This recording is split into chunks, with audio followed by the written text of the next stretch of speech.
Ask him questions, and you'd like to talk to the whistleblower. Tell us what you'd like to know.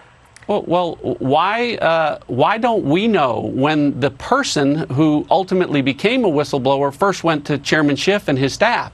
When did they meet? How long did they meet? Did they talk about the Ukraine? Did they talk about military aid? Were they referred to a whistleblower lawyer? All of these things are facts. Well, they say they were. They say they didn't talk to Adam Schiff personally, and that they were referred to a whistleblower. Who says that, lawyer. Well, Who says that, Martha? Schiff's office has said that.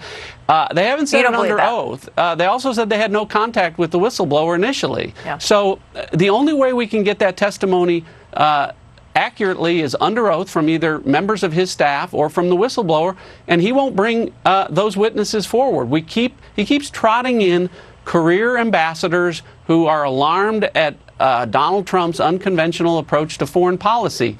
Who's surprised at that? And again, Ambassador Taylor today, I found him to be very forthright. He had very strong opinions about Donald Trump's approach to foreign policy. But again, the mainstream media reporting that he provided evidence of a quid pro quo involving military aid is false. I question him directly on that, and under Adam Schiff's rules, I can't tell you what he said, but I can tell you what he didn't say, and neither he or any other witness has provided testimony that the Ukrainians were aware that military aid was being withheld. You can't have a quid pro quo with no quo. Yeah, so that in combination with the fact that they say they didn't feel pressured, and when you add to that they didn't know that the military aid had a pause on it, it makes it difficult to judge their behavior after that as being something that they were pushed or threatened into doing.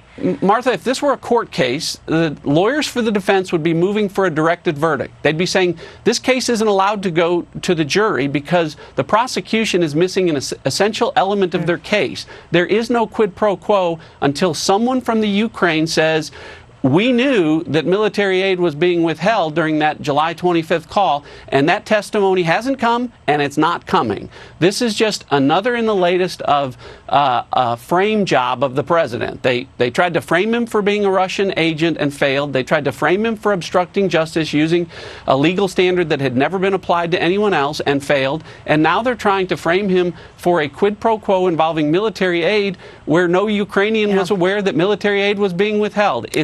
It's grossly unfair. I find the polls very interesting because there's movement in them, and whether or not that's meaningful at this point we don't know. But it is interesting to see these swing state polls, and I wonder if the process here is starting to hurt their case on the Democrats' side with the American people. But we'll see. We'll keep watching it. Congressman, always good to see you.